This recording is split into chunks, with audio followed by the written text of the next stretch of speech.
Okay guys, nitakwenda kuelezea namna gani nimeweza kuchukua hii trade. Kitu cha kwanza ni kwamba unaenda kwenye higher time frame, at least daily au 4H. Kwenye daily au 4H unaangalia zones zako.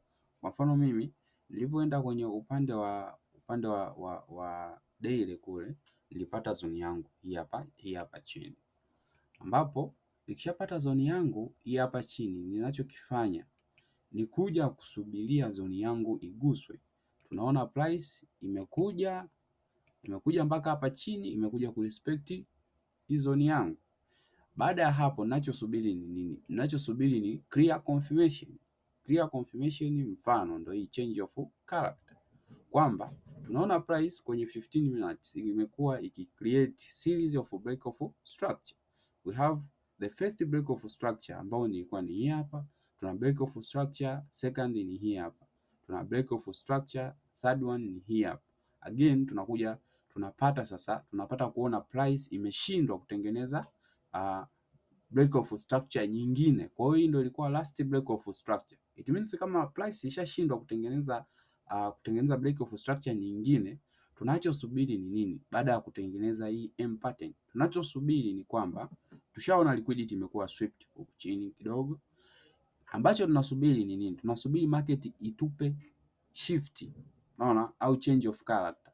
It means tumepata kuona market imefanyaje? Imeshift kwenye hii zone hapa. Unaona? Kwa kama market imesha shift kwenye hii zone hapa, ambacho tunakisubiri ni nini? Tunasubiri kwenye hii swing high. Unaona? Tunasubiri test.